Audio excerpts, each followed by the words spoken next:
ഒരു kind of intellectual നമ്മളെ lifting ആണ് പുസ്തകങ്ങൾ.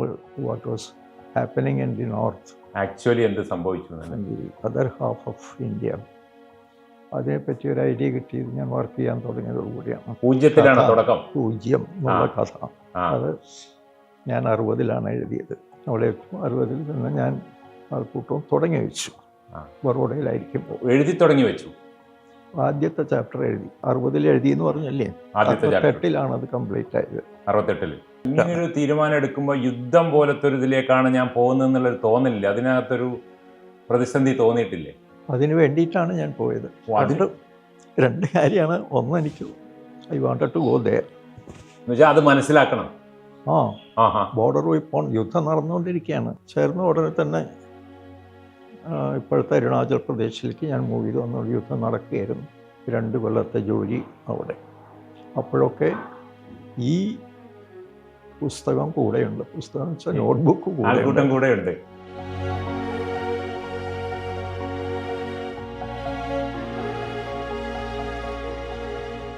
ആധുനിക മലയാളിയുടെ ബോധ്യങ്ങളിൽ, അവൻ്റെ ചരിത്ര വീക്ഷണത്തിൽ, അവൻ്റെ സാംസ്കാരിക അന്വേഷണങ്ങളിൽ മനുഷ്യൻ എന്ന അവസ്ഥയെ മനസ്സിലാക്കുന്നതിൽ വളരെ ദൈക്ഷണികമായ ഇടപെടലുകൾ നടത്തിയ ചിന്തകനാണ് ആനന്ദ്. ആധുനിക കേരളം കണ്ട ഏറ്റവും മൗലികനായ ധിഷണാശാലി. അദ്ദേഹം 1970-കൾ തൊട്ട് ആൾക്കൂട്ടം എന്ന കൃതിയിലൂടെ മലയാളിയെ ഞെട്ടിപ്പിച്ചുകൊണ്ടിരുന്നു, അവൻ്റെ ബോധ്യങ്ങളെ തിരുത്തിക്കൊണ്ടിരുന്നു. അങ്ങനെ എഴുത്തിലൂടെ ഒരു പുതിയ ഭാവുകത്വം, ചിന്തയിലൂടെ ഒരു ഭാവുകത്വം സൃഷ്ടിച്ച ആനന്ദാണ് ഇന്ന് വാഗ്വിചാരത്തിൽ എൻ്റെ അതിഥി. ആനന്ദേട്ട, വാഗ്വിചാരത്തിലേക്ക് സ്വാഗതം. തീർച്ചയായിട്ടും 90 വയസ്സിലേക്ക് കടക്കുകയാണ്. 20 വയസ്സിലാണ് എഴുത്തിൻ്റെ ഒരു ലോകം തുടർന്ന് കിട്ടിയതെന്നാണ് ഞാൻ മനസ്സിലാക്കുന്നത്. എഴുത്ത് എന്ന് പറയുന്നതിലേക്ക് വരണം, അല്ലെങ്കിൽ എഴുത്തിൻ്റെ അതിലേക്ക് വന്ന ഒരു സാഹചര്യം, എങ്ങനെയാണ് എഴുതണമെന്ന തോന്നലുണ്ടായത്, അതൊക്കെ ഒന്ന് പറയാമോ? അതെനിക്ക് സ്വയം അറിഞ്ഞുകൂടാ. ഞാൻ 46-ൽ ജനിച്ചു. 46, 56, 20, 22 വയസ്സിൽ ഞാൻ എൻജിനീയറിംഗ് പാസ്സായി ജോലിയിലേക്ക് പ്രവേശിച്ചു. ജോലി കേരളത്തിൽ ഞാൻ നിന്നില്ല. എനിക്ക് കൂടുതൽ ഓപ്പർച്യൂണിറ്റീസ് തേടി ബോംബെയിലേക്ക് പോയി. ബോംബെയിൽ ഫാമിലി ഉണ്ടായിരുന്നു. അതിനു മുന്നേ എഴുത്ത് ലോകവുമായൊരു ബന്ധമില്ലേ? വായിക്കാറുണ്ട്, ധാരാളം വായിച്ചിരുന്നു. അതിൻ്റെ ഒരു സാഹചര്യം എങ്ങനെയാണ്? വീട്ടിൽ ഞങ്ങൾ എല്ലാവരും അതിൽ താല്പര്യമുള്ളവരായിരുന്നു. എൻ്റെ അമ്മ ഇവിടെയായിരുന്നു, അച്ഛൻ ബോംബെയിലായിരുന്നു. അച്ഛൻ സ്കൂൾ ടീച്ചറായിരുന്നു. അമ്മയും അന്നത്തെ പഴയ മെട്രിക്കുലേറ്റാണ്. അമ്മ ധാരാളം വായിക്കാറുണ്ട് പുസ്തകങ്ങൾ, ഇംഗ്ലീഷും വായിക്കാറുണ്ട്. പിന്നെ അമ്മയുടെ ഫാമിലി തന്നെ വളരെ, അമ്മയുടെ മൂത്ത ഒരു സിസ്റ്റർ ഡോക്ടറായിരുന്നു. അവരുടെയും അമ്മാവന്മാർ ലോയേഴ്സ് ഉണ്ടായിരുന്നു. അപ്പോൾ വിദ്യാഭ്യാസം നേടിയൊരു കുടുംബമാണ്. അങ്ങനെയുള്ളൊരു ഫാമിലി ആയിരുന്നു അമ്മയുടെ. അച്ഛൻ ടീച്ചറായിരുന്നപ്പോഴാണ് അവർ മാരി ചെയ്തത്. പിന്നെ അച്ഛൻ ബോംബെയിലായിരുന്നോ ടീച്ചറായി ജോലി ചെയ്തത്? അല്ല, ബോംബെയിൽ ഇവിടെയായിരുന്നു. അച്ഛൻ ടീച്ചറായിട്ട് ജോലി ചെയ്തിരുന്ന കാട്ടൂരായിരുന്നു. ഓക്കെ. അവിടുന്ന് പിന്നെ കുറച്ചൊരു ബെറ്റർ ഓപ്പർച്യൂണിറ്റീസ് നോക്കി, അന്ന് യുദ്ധകാലമായിരുന്നു, പോയി ബോംബെയിൽ വാർ ടൈം. അപ്പോൾ വാർ ടൈം ആയതുകൊണ്ട് ജോലികൾ എക്സ്ട്രാ വന്നു. അച്ഛനൊരു ക്ലറിക്കൽ ജോലി കിട്ടി ഡിഫൻസിൽ, അതായത് അവരുടെ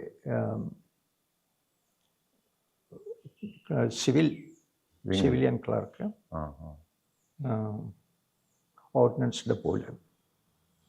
അപ്പോൾ എൻ്റെ മൂത്ത സിസ്റ്ററും പോയി ബോംബെക്ക്, കൂടെ പോയി.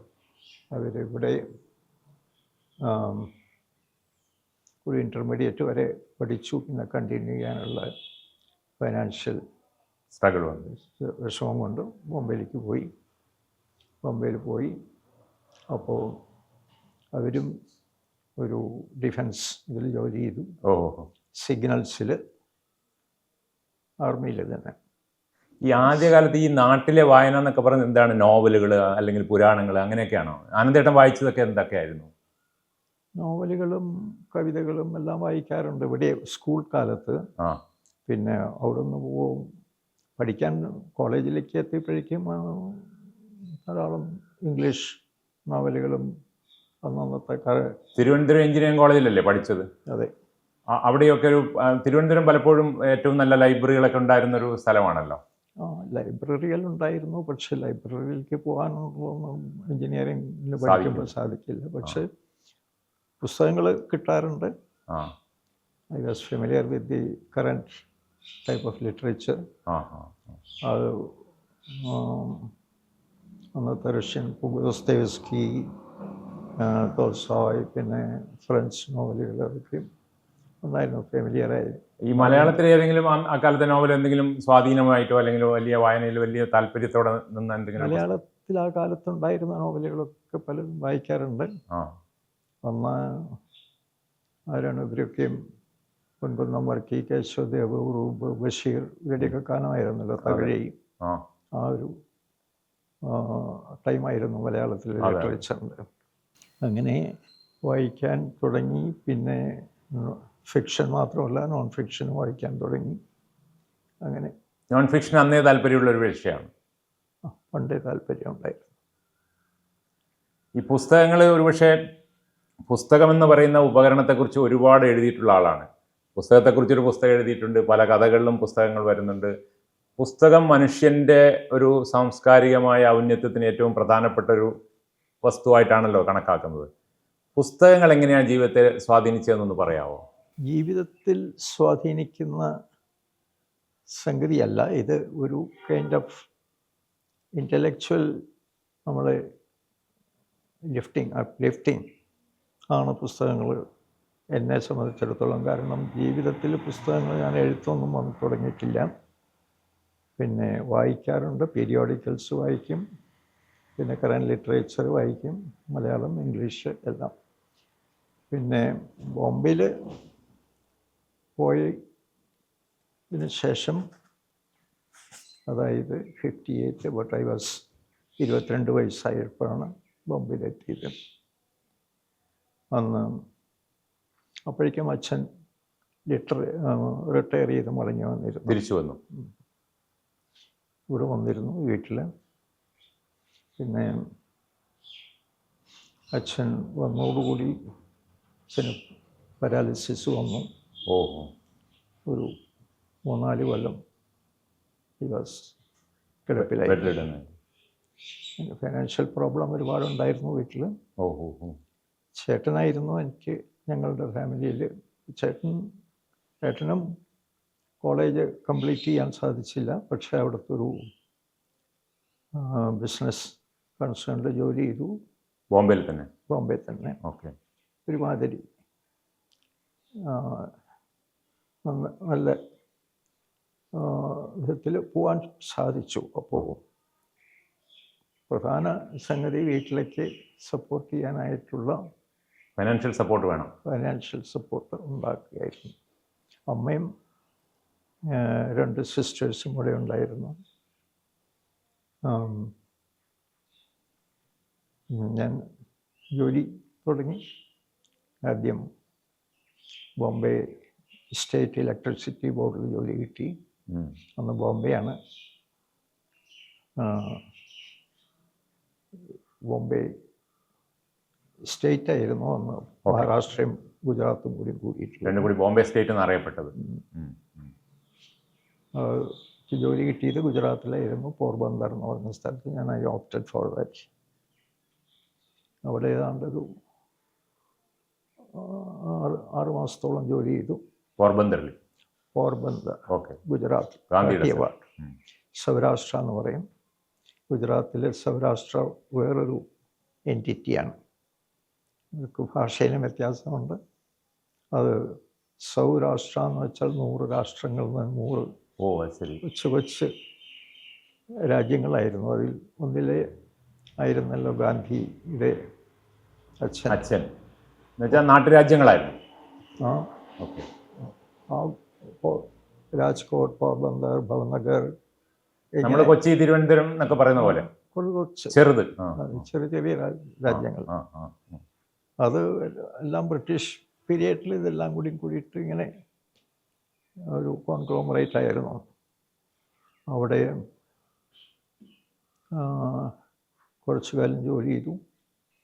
അപ്പോൾ അന്ന് പ്രധാനമായിട്ട് നോക്കുന്നത് എത്രത്തോളം ഫൈനാൻഷ്യലി ഉണ്ടാക്കാമെന്ന് മാത്രം.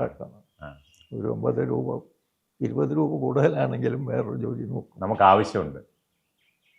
അപ്പോഴൊന്നും എഴുത്ത് ചിന്ത അങ്ങനെയൊന്നും വന്നിട്ടില്ല?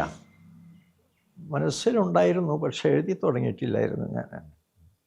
ഈ എൻജിനീയറിംഗ് ഒക്കെ പഠിച്ചിട്ട് പോയ ഒരാളിൽ എങ്ങനെയാണ് ഇത്രയധികം ഒരു ഹിസ്റ്റോറിക്കൽ എൻക്വയറി അല്ലെങ്കിൽ ഒരു ചരിത്രാന്വേഷണം അങ്ങനെയുള്ളതൊക്കെ വന്നത് എപ്പോഴാണ്? അത് ഈ വർക്ക് ചെയ്യാൻ തുടങ്ങിയതോടുകൂടി എനിക്ക് വളരെ ഇൻട്രസ്റ്റ് ഉണ്ടായി. അപ്പോൾ പ്രധാനമായിട്ട് ഓപ്പണിംഗ് അപ്പ് ഞാൻ ഇവിടെ കേരളത്തിലെ പോലെയല്ല, ബോംബെയിലേക്ക് ചെന്നു കാണാൻ തുടങ്ങിയപ്പോഴാണ് ഒരു പിക്ചർ കിട്ടിയത് ഇന്ത്യയുടെ. പറയുകയാണെങ്കിൽ നമ്മൾ കേരളത്തിൽ താമസിക്കുമ്പോൾ നമുക്കറിയില്ലായിരുന്നു ഈ ഫ്രീഡം കിട്ടിയതും പാർട്ടീഷൻ്റെയൊക്കെ പ്രശ്നങ്ങൾ നമ്മളിതൊന്നും അറിഞ്ഞിട്ടില്ല. നമ്മളിവിടെയൊക്കെ ഭാരത് മാതാ കി ജയ്, മഹാത്മാഗാന്ധി ജയ് വിളിച്ചു നടന്നിരുന്ന കാലത്ത് what was happening in the north, actually എന്ത് സംഭവിച്ചു, അതർ ഹാഫ് ഓഫ് ഇന്ത്യ, അതിനെപ്പറ്റി ഒരു ഐഡിയ കിട്ടിയത് ഞാൻ വർക്ക് ചെയ്യാൻ തുടങ്ങിയതോടുകൂടിയാണ്. ഒരു സ്വാതന്ത്ര്യം ഒക്കെ കിട്ടുമ്പം കേരളത്തിലാണ്. അതെ. പക്ഷെ സ്വാതന്ത്ര്യത്തിന് ശേഷം വിഭജനമൊക്കെ എന്താണെന്നുള്ളത് യാഥാർത്ഥ്യം മനസ്സിലായത് നോർത്ത് ഇന്ത്യയിൽ പോയപ്പോൾ. അതിനെപ്പറ്റി ചെറിയ വിഭജനം ഉണ്ടായി എന്ന് മാത്രം അറിയുള്ളൂ, ഒരു വാർത്ത. 58 വരെ ഇവിടെയായിരുന്നു. അപ്പോൾ ഒരു സ്വാതന്ത്ര്യം കിട്ടിയത് ഇവിടെയാണ്. ഐക്യ കേരളം ഉണ്ടായത് ഞാൻ എൻജിനീയറിങ്ങിന് പഠിക്കുമ്പോഴാണ്. കേരള സ്റ്റേറ്റ് ഉണ്ടായതും അത് 57-ൽ. 58-ൽ ഞാൻ ലീവ് ചെയ്തു. ഇത്രയൊക്കെ അറിയാമെങ്കിലും സൗത്ത് ഇന്ത്യയിൽ, പക്ഷെ സൗത്ത് ഇന്ത്യ അതിൻ്റെ ട്രോമ എക്സ്പീരിയൻസ് ചെയ്തിട്ടില്ല, ഈ പാർട്ടീഷൻ്റെ ട്രോമ. നോർത്തിൽ പോവുകയാണെങ്കിൽ നമുക്ക് മനസ്സിലാവും, ഒരു സെക്ഷൻ ഓഫ് പീപ്പിളും ഇല്ലായിരുന്നു ഇതിൻ്റെ ദുരന്തം അനുഭവിക്കാത്തതായിട്ട്. മാസീവ് മൂവ്മെൻറ്റ് ഓഫ് പീപ്പിൾ, അതിൻ്റെ ഡെത്ത്, കില്ലിങ്, ഓൾ ദാറ്റ്. എല്ലാ കമ്മ്യൂണിറ്റികളും അഫക്റ്റഡ് ആണ്. യെസ്. കാരണം ഹിന്ദു മുസ്ലിം എന്നുള്ള പാർട്ടീഷൻ വന്നപ്പോൾ ഹിന്ദുക്കളും മുസ്ലിമുകളും ഇന്ത്യയിലെ എല്ലാ ഭാഗത്തും ഉണ്ടായിരുന്നു. ഡിസ്ട്രിബ്യൂട്ടഡ് ആണ്. ഇപ്പോൾ സൗരാഷ്ട്ര എന്ന് പറഞ്ഞാൽ ഞാൻ ജോലി ചെയ്യുന്ന സ്ഥലത്ത് തന്നെ ജുനാഗഡ് ഉണ്ടായിരുന്നു, പല സ്റ്റേറ്റുകളുണ്ടായിരുന്നു, സെൻട്രൽ ഇന്ത്യ ഉണ്ടായിരുന്നു. അപ്പോൾ പാർട്ടീഷൻ ബോംബെ തന്നെ ഒരുപാട് റൈറ്റ് ഉണ്ടായിട്ടുണ്ട് പാർട്ടീഷൻ സമയത്ത്, ബംഗാളിൽ, പിന്നെ ഡൽഹി പറയാനില്ല. ഇതിൽ കൂടെ തന്നെയാണ് സ്വാതന്ത്ര്യത്തിലേക്ക് കടന്നു വന്നത്. അപ്പോൾ എഫക്റ്റഡ് ആയിട്ടുള്ള മനുഷ്യരെ കാണാനും അവരുടെ കൂടെ വർക്ക് ചെയ്യാനൊക്കെ സാധിച്ചപ്പോൾ മിക്കവാറും ഞാൻ വർക്ക് ചെയ്യുന്ന ആളുകളിലെ എല്ലാ ആളുകളും ഏതെങ്കിലും വിധത്തിൽ എഫക്റ്റഡ് ആയിരുന്നു. പിന്നെ അവിടുന്ന്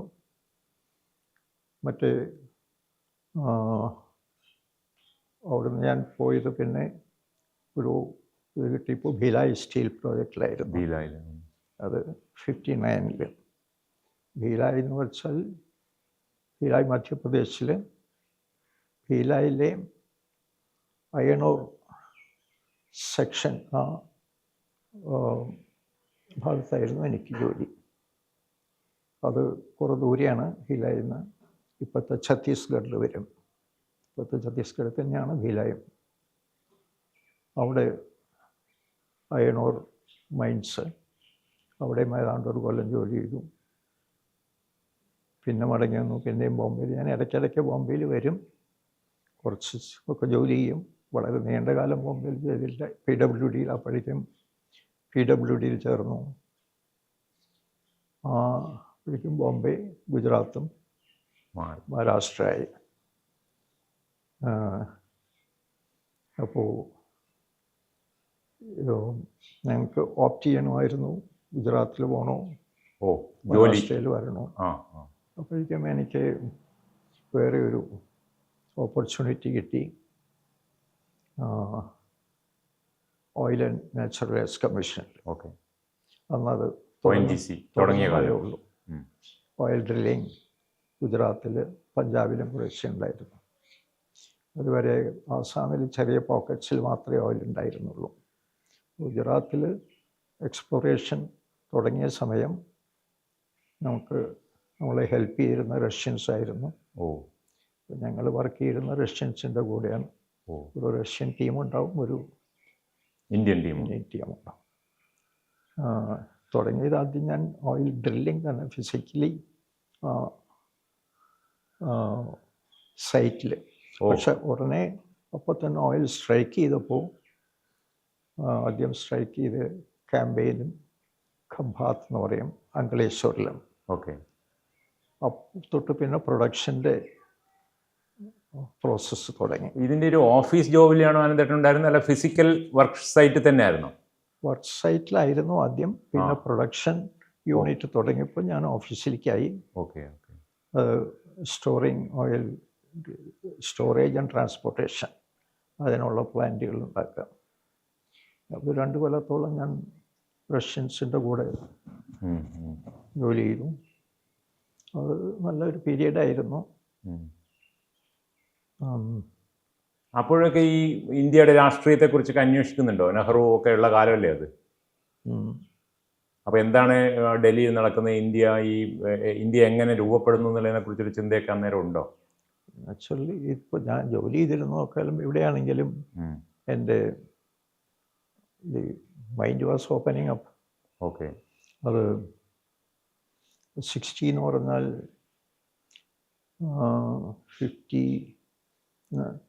60 to 62 പീരിയഡിലാണ് ഞാൻ ONGCയിൽ ജോലി ചെയ്തത്.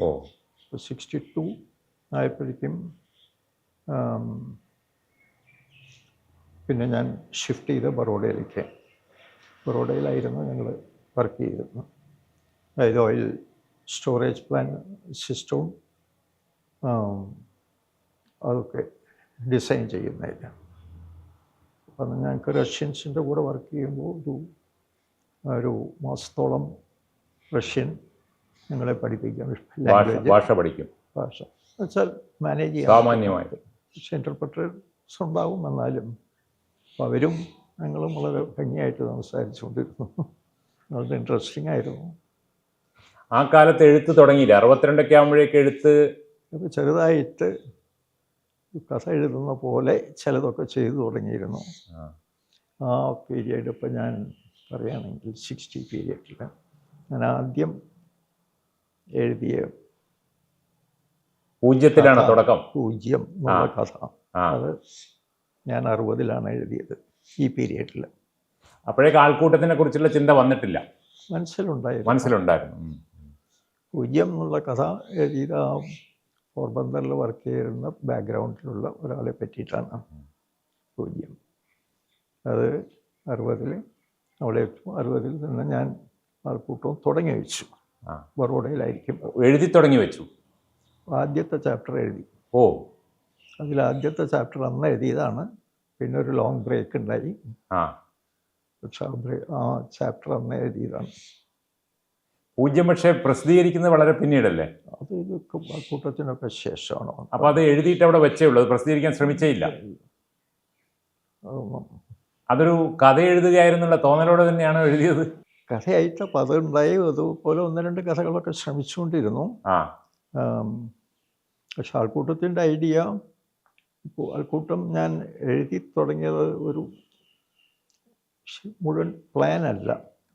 ഞാൻ പറയാം, 60-ൽ എഴുതിയെന്ന് പറഞ്ഞല്ലേ, 68-ലാണ് അത് കംപ്ലീറ്റ് ആയത്. 68-ൽ ഈ 8 കൊല്ലത്തെ പീരിയഡിലാണ് അത് എഴുതിയത്. അപ്പോൾ 60-ൽ എഴുതി തുടങ്ങിയപ്പോൾ ഒരു 1957-ൽ ആണ് ആദ്യത്തെ ചാപ്റ്റർ വരുന്നത്. 57-ൽ. പിന്നെ അവിടുന്ന് ഞാൻ പോകുന്നതനുസരിച്ച് ഒരു ക്യാരക്ടേഴ്സും ഞാനും കൂടി യാത്ര ചെയ്തു ഒന്നിച്ച്. അപ്പം അതിന് ശേഷം പിന്നെ ഒരുപാട് മാറ്റങ്ങളും മറ്റൊന്ന് വെച്ചാൽ എനിക്ക് ജോലി ഇപ്പോൾ 60-ൽ ഞാൻ 60 കഴിഞ്ഞ് 62 ആയപ്പോൾ ചൈന അറ്റാക്ക് തുടങ്ങി. അപ്പോൾ അന്ന് ബോർഡർ റോഡ് ഡെവലപ്മെൻറ്റ് ഓർഗനൈസേഷൻ ഉണ്ടായിരുന്നു. ജനറൽ റിസർവ് എഞ്ചിനീയർ ഫോഴ്സ് എന്നൊരു ഇതുണ്ടായിരുന്നു. ബോർഡേഴ്സിൽ റോഡുകൾ കൺസ്ട്രക്ട് ചെയ്യുന്നു. ഞാൻ അതിലേക്ക് അഡ്വർടൈസ്മെൻറ്റ് വന്നു, ഞാൻ അതിൽ ചേർന്നു. അത് മിലിറ്ററിയുടെ ഭാഗമാണോ? അത് സെമി മിലിറ്ററി എന്ന് പറയാം. എല്ലാം ആർമി ആക്ട് അനുസരിച്ചാണ് നമ്മുടെ അതിൻ്റെ ഓർഗനൈസേഷൻ, വർക്ക്, പിന്നെ വർക്കിംഗ് കണ്ടീഷൻസ് എല്ലാം ആർമിയുടെയാണ്. അതായത് റെജിമെൻറ്റ്, കമ്പനി, പ്ലാറ്റൂൺ എന്നുള്ള അറേഞ്ച്മെൻറ്റ്. അപ്പോൾ യുദ്ധം തുടങ്ങിയപ്പോൾ ഞാൻ അതിൽ ഷിഫ്റ്റ് ചെയ്തു, അതിലേക്ക് മാറി ONGC വിട്ടു. അത് 2 കൊല്ലത്തെ കോൺട്രാക്ട്. ഇങ്ങനൊരു തീരുമാനം എടുക്കുമ്പോൾ യുദ്ധം പോലത്തെ ഒരു ഇതിലേക്കാണ് ഞാൻ പോകുന്നതെന്നുള്ളൊരു തോന്നലില്ല? അതിനകത്തൊരു പ്രതിസന്ധി തോന്നിയിട്ടില്ലേ? യുദ്ധം ONGC പോലൊരു സ്ഥാപനത്തിൽ നിന്ന് മാറിപ്പോകുന്നത് വാറൊക്കെയുള്ള പ്രധാനപ്പെട്ട അതിന് വേണ്ടിയിട്ടാണ് ഞാൻ പോയത്. അതിന് 2 കാര്യമാണ്. ഒന്ന്, എനിക്ക് I wanted to go there എന്നുവെച്ചാൽ അത് മനസ്സിലാക്കണം. ബോർഡർ പോയി യുദ്ധം നടന്നുകൊണ്ടിരിക്കുകയാണ് ഞാൻ പോയപ്പോൾ 62. അപ്പോൾ യുദ്ധത്തിൻ്റെ ഫീൽഡിലേക്ക് പോകണം, അതൊരു ആഗ്രഹമാണ്. പിന്നെ നോക്കിപ്പോരു ഇവിടെ കിട്ടുന്ന ശമ്പളം 300 ആയിരുന്നു, അവിടെയും 300 രൂപ തന്നെയാണ്. പക്ഷേ ആ ഓർഗനൈസേഷനിൽ നമ്മുടെ ചിലവെല്ലാം കഴിഞ്ഞു പോകും.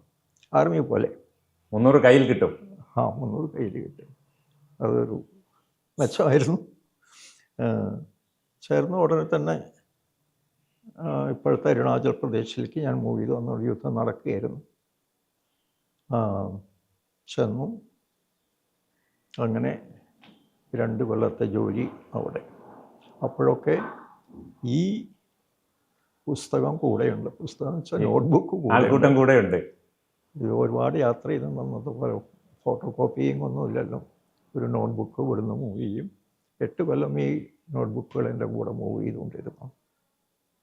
അത് കഴിഞ്ഞ് 64-ൽ അവിടുത്തെ കോൺട്രാക്റ്റ് കഴിഞ്ഞു. ഈ യുദ്ധകാലത്തുള്ള ഒരു അനുഭവം പിന്നെ ഇതിനെ വീണ്ടും മാറ്റി എഴുതാനോ അല്ലെങ്കിൽ അതിൻ്റെ എഴുത്തിൽ സ്വാധീനിച്ചു? അത് വേറെ പല ഇതുകളിലും അതായിട്ട് വന്നു. ആൾക്കൂട്ടത്തിൽ തന്നെ ഒരു ക്യാരക്ടർ അവസാനം ഈ പർട്ടിക്കുലർ ഓർഗനൈസേഷനിൽ ജോയിൻ ചെയ്യുന്നുണ്ട്, ജോസഫ് എന്നുള്ള ക്യാരക്ടർ. അതിൽ ഇതെല്ലാം ഡെവലപ്പ് ചെയ്യുന്ന അത് എൻ്റെ ജീവിതം അനുസരിച്ചാണ്. അപ്പം കാരണം 68-ലാണ് അത് ഫിനിഷ് ചെയ്യുന്നത്. ആൾക്കൂട്ടത്തിൻ്റെ പീരിയഡ് 63 വരെയാണ്. 57 to 63 പീരിയഡ് ആണ് അതിലത്തെ സ്റ്റോറി ലൈൻ. വളരെ പ്രിസൈസ് ആയിട്ടാണ് ഞാൻ പ്ലാൻ ചെയ്തത്. പീരിയഡും ഓരോ ചാപ്റ്റർ എഴുതുമ്പോൾ അത് ഫിറ്റ് ചെയ്ത്. അതൊരു നോവൽ എന്ന് പറയുന്ന മനസ്സിലെ സങ്കല്പം അനുസരിച്ച് തന്നെ എഴുതിയതല്ലേ? അതിന് ഞാൻ ബോംബെയിൽ ഉണ്ടായിരുന്ന കാലത്ത് ഞാനും ചേട്ടനും ഒരു ലോഡ്ജിലായിരുന്നു താമസിച്ചിരുന്നത്. ചേട്ടൻ അവിടെയായിരുന്നു, ഞാൻ പോകുമ്പോഴൊക്കെ അവിടെ താമസിക്കും. ആ ലോഡ്ജ് ആണ് ആൾക്കൂട്ടത്തിലെ പറയുന്ന ലോഡ്ജ്.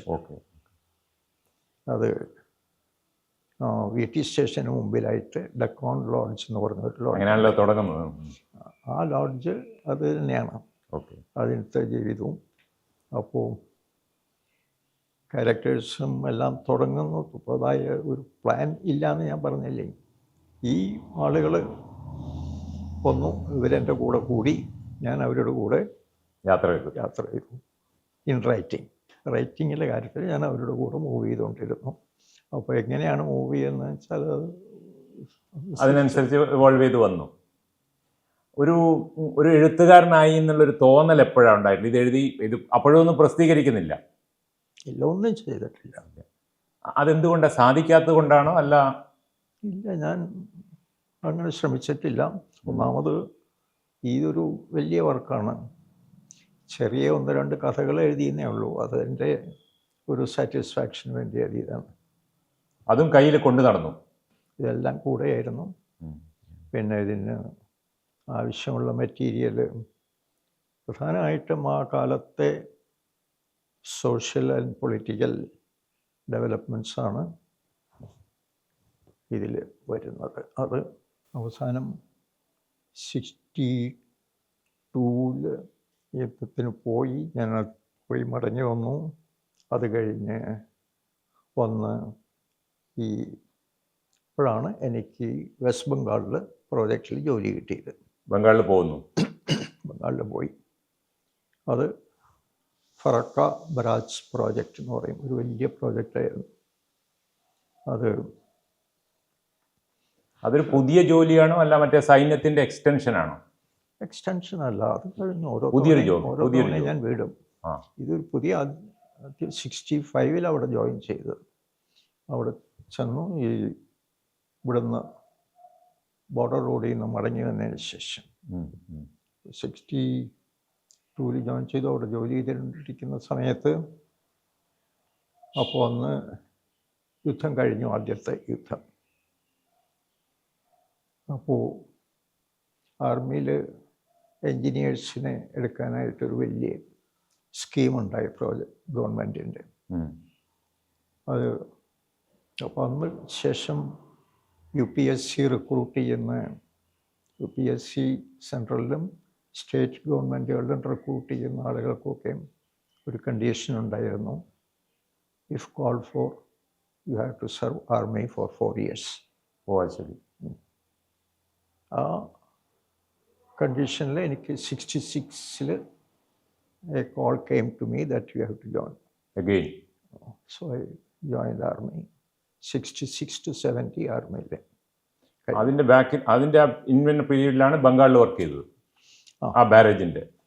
അവിടെ ഇരിക്കുമ്പോഴാണ് പോയത്. അപ്പോൾ അവിടെ അവിടുന്ന് ആർമിയിലേക്ക് പോകുന്നതിന് മുമ്പ് ഇതിൻ്റെ ഡ്രാഫ്റ്റിംഗ് കഴിഞ്ഞു. അപ്പോൾ ഫിനിഷ് ചെയ്തത് ബംഗാളി വെച്ചാ ആദ്യത്തെ ഡ്രാഫ്റ്റ്. ആദ്യത്തെ ഡ്രാഫ്റ്റ്. പിന്നെ ആർമിയിലിരിക്കുമ്പോൾ ആ ആർമിയിലിരിക്കുന്ന പീരീഡിൽ ഞാൻ അതിൻ്റെ ഫയർ എഴുതി തുടങ്ങി. അതെവിടെ ആർമി സ്ഥലം? ആർമി ആദ്യം അതേ ഇപ്പോഴത്തെ അരുണാചലിൽ തന്നെ പോയി. ഓക്കെ. അവിടെയായിരുന്നു ഞങ്ങളുടെ യൂണിറ്റ്, ഞങ്ങളുടെ റെജിമെൻറ്റ്. അതിൻ്റെ ട്രെയിനിങ് മദ്രാസിലും പൂനെയിലുമായിരുന്നു. അത് കഴിഞ്ഞ് 66 എൻ്റെ പോസ്റ്റിംഗ് വന്നു. അവിടേക്ക് തന്നെയായിരുന്നു, അരുണാചലിൽ. അരുണാചലിലിരിക്കുമ്പോൾ ഞങ്ങളുടെ യൂണിറ്റിന് ആർമിയിൽ യൂണിറ്റുകൾ 2 കൊല്ലം പീസ് സ്റ്റേഷനിലാണെങ്കിൽ 2 കൊല്ലം വാർ ഫ്രണ്ടിലായിരിക്കും. അപ്പോൾ 2 കൊല്ലം ഞങ്ങളുടെ യൂണിറ്റിൻ്റെ പീരീഡ് കഴിഞ്ഞപ്പോൾ we came to peace station. Peace station was Lucknow. 2 കൊല്ലം ലക്നൗവിൽ. പിന്നെ അത് കഴിഞ്ഞപ്പോൾ again my unit move to the front field area. ആ ഫീൽഡ് ഏരിയ അത് നാഗാലാൻഡായിരുന്നു. നാഗാലാൻഡ്. അപ്പോൾ 69-ൽ എൻ്റെ യൂണിറ്റ് നാഗാലാൻഡിലേക്ക് മൂവ് ചെയ്തു. നാഗാലാൻഡിൽ ഇരിക്കുമ്പോൾ എൻ്റെ ടേം കഴിഞ്ഞു. 4 വർഷം കഴിഞ്ഞു. അതായത് 70 ഐ ബാക്ക്. അപ്പോൾ 70 കഴിഞ്ഞിട്ട് പിന്നെ 71-ലാണ് പിന്നത്തെ യുദ്ധം വരുന്നത്. അപ്പോൾ അതിനു മുമ്പ് ഐ വാസ് റിലീസ്ഡ്. ഈ ജോലി മാറ്റങ്ങൾ ഇങ്ങനെ നടക്കുന്നതൊരു പ്രയാസമായിട്ടൊന്നും തോന്നിയിട്ടില്ലേ? ഇല്ല. ഈ സ്ഥലം മാറി മാറി പോകുന്നതൊന്നും ഒരിക്കലും ഒരു വിഷമമായിട്ട് തോന്നിയില്ല. ഞാൻ ഗുജറാത്തിൽ നിന്ന് സ്റ്റാർട്ട് ചെയ്തു, മധ്യപ്രദേശിൽ വന്നു, പിന്നെ ഡെഹ്റാഡൂണിൽ വന്നു ONGCയിൽ, പിന്നെ again came back to Gujarat. പിന്നെ അരുണാചൽ, അരുണാചൽ, ബംഗാൾ, പിന്നെ ബംഗാൾ, then again ലക്നൗ, പിന്നെ നാഗാലാൻഡ്. നാഗാലാൻഡ്. ഈ ഇതിൽ മൂവ് ചെയ്യുമ്പോൾ എല്ലായിടത്തും എനിക്ക് ഒരു പ്രശ്നവും ഉണ്ടായിട്ടില്ല. കാരണം എല്ലാ ചെല്ലുന്നിടത്തും അഡ്ജസ്റ്റ് ചെയ്യാൻ സാധിക്കും. ഇന്ത്യ എന്ന് പറയുന്ന ആ ഒരു രാജ്യത്തിൻ്റെ ഐഡിയ കിട്ടുന്നത് ഈ ജോലി കൂടെയാണ്. ഏറ്റവും കൂടുതൽ ജോലി ചെയ്ത് ബംഗാളിലാണോ? ആ, അതിൽ ഉള്ള എവിടെ ചെന്നാലും നമുക്കൊരു പ്രശ്നമില്ല. അത് അവിടുത്തെ ഭാഷയായിട്ട് ജോയിൻ ചെയ്യാം, അവിടുത്തെ ജോലി ജീവിതമായിട്ട്. ഇപ്പം ഞാൻ വർക്ക് ചെയ്യുന്ന ആളുകളെല്ലാം ഏതെല്ലാം തരത്തിലുള്ള സാധാരണ മനുഷ്യരാണ്. സാധാരണ മനുഷ്യർ. ബംഗാളിൽ ഒരു അഡ്മിനിസ്ട്രേറ്റീവ് പോസ്റ്റിലല്ലേ ഇരുന്നത്? അല്ല, എക്സിക്യൂട്ടീവ് എഞ്ചിനീയർ ആയിരുന്നു. അഡ്മിനിസ്ട്രേഷൻ ഒരു പീരീഡിൽ ചെയ്തു. കാരണം ഒരു എക്സിക്യൂട്ടീവ് എഞ്ചിനീയർ അഡ്മിനിസ്ട്രേഷനും നോക്കും, മറ്റേ കൺസ്ട്രക്ഷനും നോക്കും. അപ്പോൾ അതും ഉണ്ടായി. ഈ റിയൽ രാഷ്ട്രീയവുമായിട്ട് ഏതെങ്കിലും രീതിയിൽ ബന്ധപ്പെടേണ്ട ജോലിയിൽ ഉണ്ടായിട്ടുണ്ടോ? നമ്മളിപ്പം ട്രേഡ് യൂണിയൻ അല്ലെങ്കിൽ രാഷ്ട്രീയ പാർട്ടികളുമായിട്ട് അല്ലെങ്കിൽ രാഷ്ട്രീയ നേതാക്കളായിട്ട് ഇടപെടേണ്ട രീതിയിലുള്ള എന്തെങ്കിലും ഉണ്ടായിട്ടുണ്ടോ? നേതാക്കളായിട്ടൊന്നും ആ ലെവലല്ല. എൻ്റെ വർക്കേഴ്സിൻ്റെ കൂടെയാണ് എൻ്റെ ജോലി. വർക്കേഴ്സും അവരുടെ കണ്ടീഷൻസും. അപ്പോൾ ബംഗാളിൽ ജോലി ചെയ്യുന്ന പീരീഡിൽ ഈ ഏതാണ്ട് 3000 വർക്കേഴ്സുള്ള പ്രോജക്റ്റായിരുന്നു. പിന്നെ കോൺട്രാക്ടേഴ്സ് വേറെ. ഓക്കെ. അപ്പോൾ ഒരു വലിയ കോളനി ആയിരുന്നു അവിടെ. ഓക്കെ. ഇത്രയും വർക്കേഴ്സ് താമസിക്കുന്നത്. അതിൽ വർക്കേഴ്സുണ്ട്, ക്ലറിക്കൽ സ്റ്റാഫുണ്ട്, എൻജിനീയേഴ്സുണ്ട്, എല്ലാ ആളുകളും അവരുടെ എല്ലാം പ്രോബ്ലംസ്. ഇപ്പോൾ ആ സമയത്ത് ജോലി ചെയ്യുന്ന പീരിയഡിൽ ബംഗാളിൽ ഈ ബംഗ്ലാദേശ് പ്രോബ്ലം തുടങ്ങിയത്. അന്ന് തന്നെ അവിടുത്തെ മൂവ്മെൻറ്റും ഇതെല്ലാം തുടങ്ങിയപ്പോൾ അത് ഞങ്ങളുടെ പ്രോജക്റ്റ് ജസ്റ്റ് ബോർഡർ ഏരിയയിലായിരുന്നു. അപ്പോൾ അതിൻ്റെ പ്രശ്നങ്ങളുണ്ടായി. ഗംഗ അവിടുന്ന് വന്ന് ഞങ്ങളുടെ പ്രോജക്റ്റ് കഴിഞ്ഞാൽ ബംഗ്ലാദേശിലേക്ക് കടക്കും. ഞങ്ങളുടെ പ്രോജക്റ്റ് വർക്ക് ചെയ്തിരുന്നത് ഈ സ്ഥലത്തുനിന്ന് ഗംഗയിലത്തെ ഒരു മേജർ ഫ്ലോ ഡൈവേർട്ട് ചെയ്യാണ് കൽക്കത്തയിലേക്ക്. അതായിരുന്നു ആ സ്ഥലത്ത് അന്ന് ബംഗ്ലാദേശിൽ അപ്പീവൽ തുടങ്ങിപ്പോവും. ഞാനവിടെ ഉണ്ട്. ഈ റെഫ്യൂജി മൂവ്മെൻറ്റ് തുടങ്ങിയ വെച്ചാൽ റെഫ്യൂജി, എനിക്ക് പലായനം എന്നുള്ള സംഗതി ഞാൻ പലപ്പോഴും എല്ലാ എഴുത്തിലും ഉണ്ടല്ലോ. അത് ആദ്യം അത് എക്സ്പീരിയൻസ് ചെയ്തത് 62-ൽ മേഫയിൽ വർക്ക് ചെയ്യുമ്പോഴാണ്. അവിടെ ഉണ്ടായി. അവിടുന്ന് ഞങ്ങൾക്കൊക്കെ ഓടിപ്പോണ്ടി വന്നല്ലോ ചൈന അറ്റാക്ക് ചെയ്തപ്പോൾ. അന്ന് വെച്ചാൽ രാത്രി നമ്മൾ പെട്ടെന്ന് രാത്രിയാണ് മൂവ്മെൻറ്റ് ഓർഡർ കിട്ടുക. ഫിസിക്കലി അറ്റാക്ക് ഓടേണ്ടി വന്നു അവിടെ ചൈനീസ് അറ്റാക്കിൻ്റെ സമയത്ത്. ബോർഡറിൽ നിന്ന്. ബോർഡറിൽ നിന്ന് ഞാൻ അവിടെ എത്തി. ഞങ്ങൾ വർക്ക് ചെയ്ത് ഒരാഴ്ച കഴിഞ്ഞപ്പോഴേക്കും രാത്രി വന്ന് ഓർഡർ വന്നു. എല്ലാം മൂടി വന്നു. ഞങ്ങളുടെ റേസിംഗ് സെൻറ്റർ റൂട്ട്കി എന്ന് പറഞ്ഞ സ്ഥലമായിരുന്നു UP-യിൽ.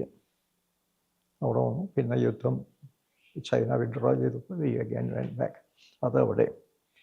ഇവിടെയും ഈ ബംഗ്ലാദേശിലെ പൊളിറ്റിക്കൽ പ്രോബ്ലം തുടങ്ങിയപ്പോൾ അവിടുന്ന് റെഫ്യൂജീസ് ഫ്ലോ ചെയ്യാൻ തുടങ്ങി ഇന്ത്യയിലേക്ക്. അന്ന് ബോർഡറൊക്കെ ഓപ്പണായി. കാരണം അവർ വരികയാണ് ജീവനും കൊണ്ട്. അത് വളരെ ഭയങ്കരമായൊരു അവസ്ഥയായിരുന്നു.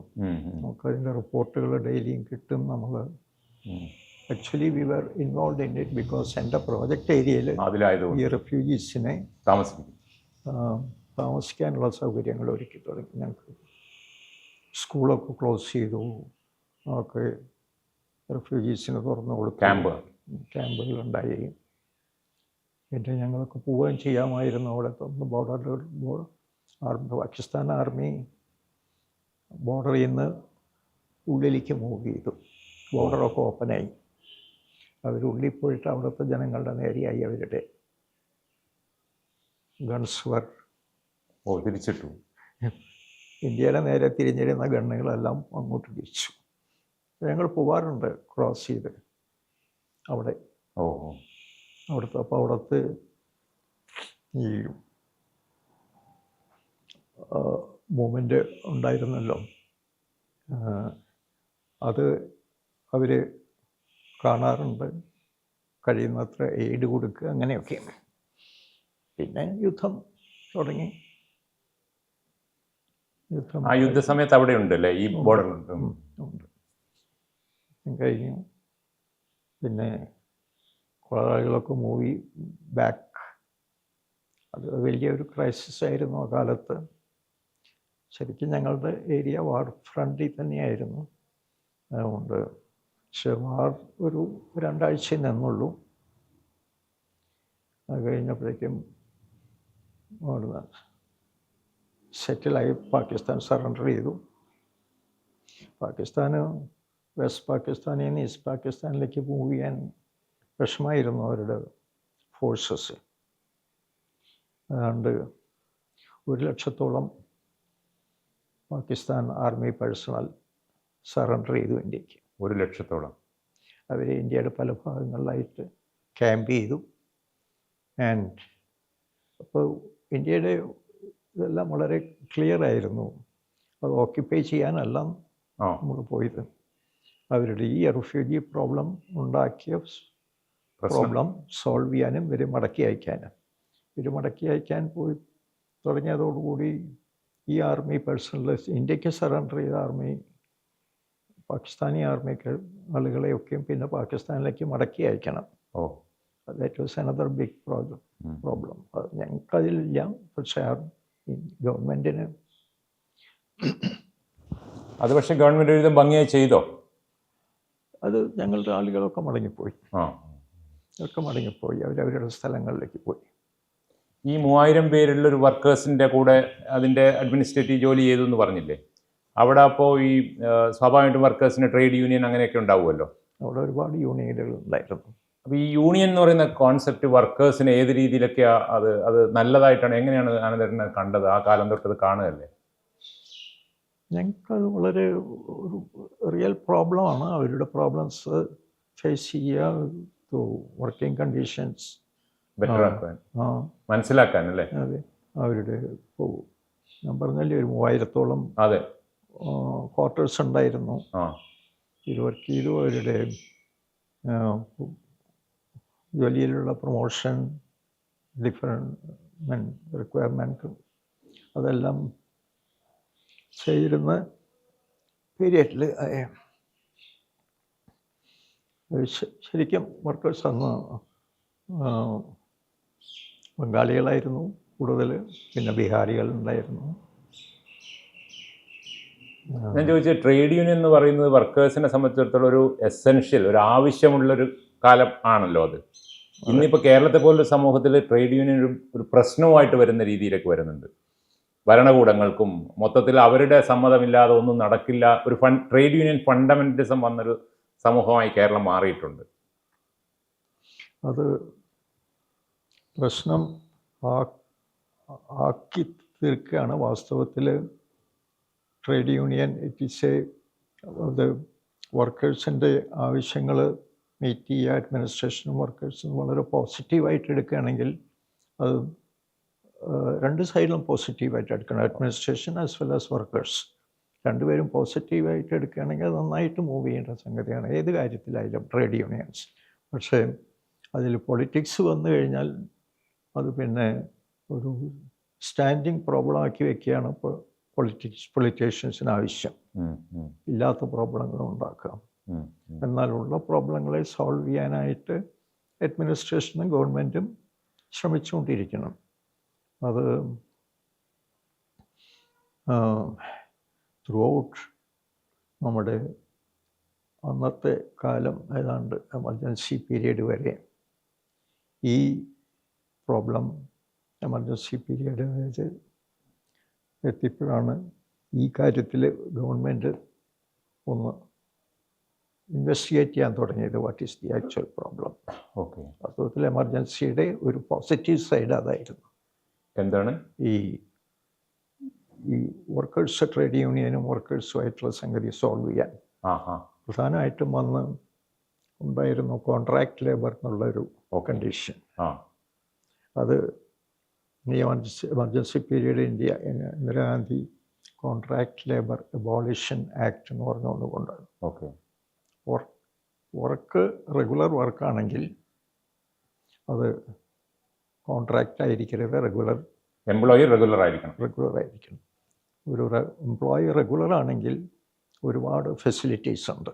അക്കോമഡേഷൻ, ആനുകൂല്യങ്ങളെല്ലാം കൊടുക്കണം. Weekly holiday, yearly holidays, leave, പിന്നെ പ്രൊമോഷൻ, മെഡിക്കൽ ഫെസിലിറ്റീസ്, എല്ലാ ചിൽഡ്രൻ എഡ്യൂക്കേഷൻ, ഇതെല്ലാം വർക്കേഴ്സിന് എൻറ്റൈറ്റിൽഡാണ് റെഗുലർ ആണെങ്കിൽ. ഇറഗുലർ ആണെങ്കിൽ ഇതൊന്നും വേണ്ട. അപ്പോൾ എല്ലാ ഓർഗനൈസേഷൻസും ചെയ്യുന്നത് ഇറഗുലർ ആക്കി വെച്ചാൽ ഈ പ്രോബ്ലംസ് ഇല്ല. അതിനെ മാറ്റി ഇന്ദിരാഗാന്ധിയുടെ പേരത്ത് എമർജൻസി പീരീഡിൽ നിന്ന് വളരെ പോസിറ്റീവായിട്ടുള്ള ഒരു സംഗതിയായിരുന്നു. ഒരു ഗുണം ഉണ്ടായിട്ടുണ്ട് എമർജൻസി കൊണ്ടായത്. അത് ഇന്ന് നോക്കൂ, ഇന്ന് it is going back to അതാണ്. ഇന്ന് എല്ലാ ഓർഗനൈസേഷനിലും യൂണിവേഴ്സിറ്റികളിൽ വരെ lecturers are contract basis. Temporary ആണെന്നുള്ള കോൺട്രാക്ട് ബേസിസ്, ഒരു കൊല്ലത്തെ അല്ലെങ്കിൽ അത് കഴിഞ്ഞാൽ പിന്നെ. അപ്പോൾ അതുകൊണ്ട് ഗവൺമെൻറ്റിന് ഒരുപാട് ഗുണമുണ്ട്, ചിലവ് കുറവാണ്. പക്ഷേ വർക്കേഴ്സിന് തീരെയില്ല. ഇത് വളരെ ആൻറ്റി വർക്കർ സിസ്റ്റമാണ് ഇന്ന് എല്ലായിടത്തും കാണുന്നത്. എമർജൻസിയുടെ സ്വഭാവം പുതിയ രാഷ്ട്രീയത്തിൽ വന്നപ്പോൾ ഈ സ്വഭാവത്തിൽ റിവേഴ്സായി. ഇതാണ് ഞാൻ പറഞ്ഞത്, trade union problem, workers problem രണ്ട് സൈഡും പോസിറ്റീവായിട്ട് എടുക്കുകയാണെങ്കിൽ ഈ വർക്കേഴ്സിൻ്റെ ഇപ്പോൾ ഡൽഹി യൂണിവേഴ്സിറ്റിയിൽ മിക്കവാറും ലെക്ചറേഴ്സും even professors are on contract. Science CSIR, council of scientific and industrial research, അതിൻ്റെ ഒരു 10-30 ഓർഗനൈസേഷൻസ് ഉണ്ട് ഇന്ത്യയിൽ എല്ലാ ഫീൽഡിലും. അത് വളരെ വലുതും വളരെ നല്ലതുമായിട്ടുള്ളൊരു സംഗതിയാണ്. അതെ. റിസർച്ച് ആൻഡ് ഡെവലപ്മെൻറ്റ്, അതിൽ പോലും ഈ ടെമ്പററി ബേസിസ്, ഈ ഗവേഷണത്തിന് ഇതിനൊന്നും ഒരു തുടർച്ച പോലും കിട്ടില്ലല്ലോ. ഇല്ല, കമ്മിറ്റ്മെൻറ്റും കുറവായിരിക്കും. ഈ പല നമ്മൾ ട്രേഡ് യൂണിയൻ വർക്കേഴ്സ് മൂവ്മെൻറ്റ് ആദ്യം തൊട്ടേ നോക്കുകയാണെങ്കിൽ റെയിൽവേ സ്ട്രൈക്ക് ഒന്നുണ്ടായി 47 അന്ന് 70-ലല്ലേ? ഫെർണാണ്ടസ് ഒക്കെ ഉണ്ടായിരുന്നു അല്ലേ? 70-ലാണെന്ന് തോന്നുന്നു. 70 അല്ല, 73 അല്ലേ? 73 അന്നുണ്ടായത്. അതായിരുന്നു ഇന്ത്യയിൽ വലിയൊരു സ്ട്രൈക്ക്, സെൻട്രൽ ഗവൺമെൻറ്. അതിനു മുമ്പൊരു സ്ട്രൈക്ക് ഉണ്ടായിരുന്നു നെഹ്റുവിൻ്റെ കാലത്ത്, 50-കളിൽ ആദ്യം. അതെ. ഈ ഇതുകളൊക്കെ ട്രേഡ് യൂണിയൻ മൂവ്മെൻറ്റിൽ ധാരാളം ഉണ്ട്. ഇത് സോൾവ് ചെയ്യാൻ ഗവൺമെൻറ് വളരെ മടിച്ചു. അത് സോൾവ് ചെയ്യുക, പോസിറ്റീവായിട്ട് എടുക്കുകയാണെങ്കിൽ ഈ പ്രശ്നമില്ല. വർക്കേഴ്സിൻ്റെ റൈറ്റ്, ഇത് ഞാൻ ഗവൺമെൻറ്റിൻ്റെ പറയുന്നത്. അതെ. മറ്റേ പ്രൈവറ്റിലെ ഓർഗനൈസേഷൻസ് നല്ല, ഇപ്പോൾ ടാറ്റ നമ്മൾ എക്സംപ്ലറി ഓർഗനൈസേഷനാണ്. അവിടെ ടാറ്റയിൽ സ്ട്രൈക്ക് ഉണ്ടായിട്ടില്ല ഹിസ്റ്ററിയിൽ. കാരണം സ്ട്രൈക്കിൻ്റെ ആവശ്യം വന്നിട്ടില്ല. ഓക്കെ. അല്ലാതെ അടിച്ചമർത്തപ്പെട്ടിട്ടല്ല. അല്ല. അത്ര നല്ല റിലേഷൻഷിപ്പാണ് വർക്കേഴ്സ് യൂണിയനും മാനേജ്മെൻറ്റും തമ്മിൽ. അത് സാധിക്കും. ഗവൺമെൻറ് പഠിക്കേണ്ട ഒരു ലെസണാണ് അല്ലേ? അത് സാധിക്കുന്നു, കാണിക്കുന്നു. അത് മറ്റേ പല ഇതിലും അങ്ങനെയല്ല. പറ്റില്ല. നമ്മൾ ഈ ട്രേഡ് യൂണിയനെ കുറിച്ച് പറഞ്ഞപ്പോൾ ഈ ഇന്നത്തെ അവസ്ഥ ട്രേഡ് യൂണിയൻ്റെ വേറൊന്നാണ് ഞാൻ സൂചിപ്പിച്ചല്ലോ. ഇടതുപക്ഷം ട്രേഡ് യൂണിയനെ എങ്ങനെ ഉപയോഗിച്ചു എന്നുള്ളതൊരു പ്രശ്നമാണ്. കേരളത്തിലെ ട്രേഡ് യൂണിയനോട് ഇപ്പം പൊതുവേ ജനങ്ങൾക്കൊരു എതിർപ്പ് വന്നൊരവസ്ഥയിലാണ് വന്നിട്ടുള്ളത്. അതിൻ്റെ ഒരു നേരത്തെ ചേട്ടൻ പറഞ്ഞ പോലെ ഈ രാഷ്ട്രീയക്കാരതിനെ എങ്ങനെ കണ്ടു എന്നുള്ളൊരു പ്രശ്നമുണ്ട്. ഒരു നേരിട്ടൊരു കോൺഫ്രണ്ടേഷന് പോവുക ശരിയായിരിക്കാം. അപ്പോൾ അവരുടെ ഡിമാൻഡുകളോടൊന്നും ആരും കേൾക്കാതിരിക്കുമ്പോൾ they had to go strike.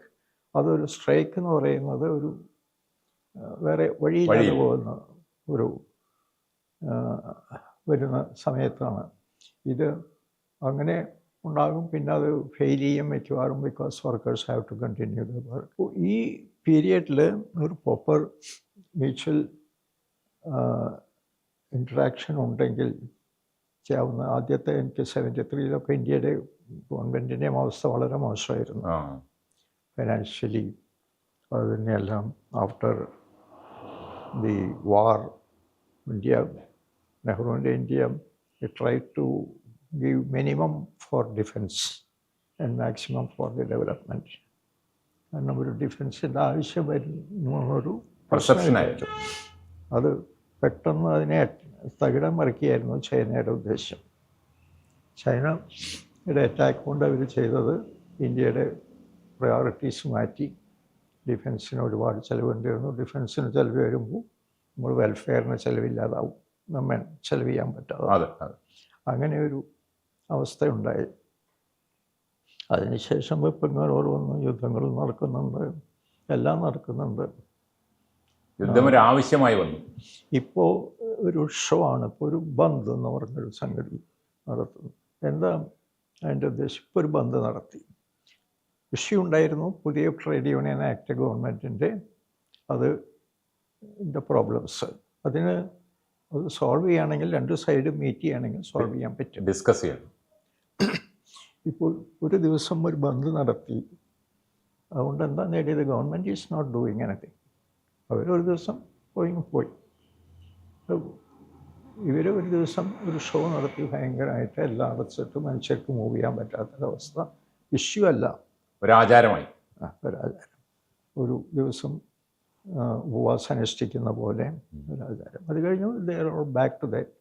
രണ്ടുപേരും അത് അവരവരുടെ അവസ്ഥയിലേക്ക്. ഇതല്ലല്ലോ ഇതിന് വേണ്ടത്. അതിൻ്റെ പർപ്പസ് മറന്നുപോയി. ട്രേഡ് യൂണിയൻ എന്താണ് അത് എനിക്ക് തോന്നുന്നു ഇടതുപക്ഷം അത് മറന്നുപോയി.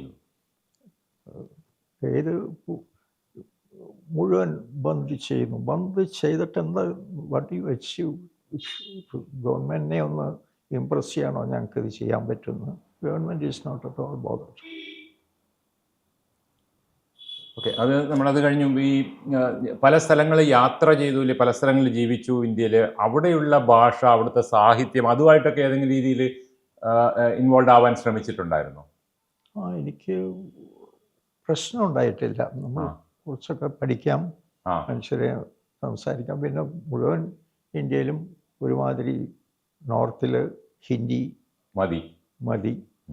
പിന്നെ ഗുജറാത്തിലാണെങ്കിൽ കുറച്ച് ഗുജറാത്തി കലർത്തിയിട്ടുള്ള ഹിന്ദി വരും. ബംഗാളിലാണെങ്കിൽ ബംഗാളി. പക്ഷെ ബംഗാൾ പഠിക്കുകയും ബംഗാളിൽ നിന്ന് പുസ്തകം പരിഭാഷപ്പെടുത്തുകയൊക്കെ ചെയ്തില്ലേ? അപ്പോൾ അത് സാമാന്യം നന്നായിട്ട് പഠിച്ചതുകൊണ്ടല്ലേ? ബംഗാളിൽ ഞാൻ നന്നായിട്ട് പഠിച്ചു. അല്ല, അവിടുത്തെ കൾച്ചറൽ ആൾക്കാരുമായിട്ട്, അവിടുത്തെ എഴുത്തുകാരുമായിട്ട് ബന്ധം അങ്ങനെ എന്തെങ്കിലും ഉണ്ടാവാൻ പറ്റിയോ? അത് എനിക്ക് പിന്നെ ഇതൊക്കെ കഴിഞ്ഞതിന് ശേഷം, ആ പീരീഡിൽ അങ്ങനെ ഒരു ഐഡന്റിറ്റി ഇല്ലല്ലോ അല്ലേ? പിന്നെ ഇതൊക്കെ കഴിഞ്ഞ് ഇരിക്കുമ്പോഴാണ് മഹാശ്വത ദേവിയായിട്ട് പരിചയപ്പെട്ടതും. അത് പക്ഷെ അവിടെ വർക്ക് ചെയ്യുന്ന കാലത്ത് ഐ ഹാഡ് നോ കോൺടാക്ട്. ഒന്നുമില്ല.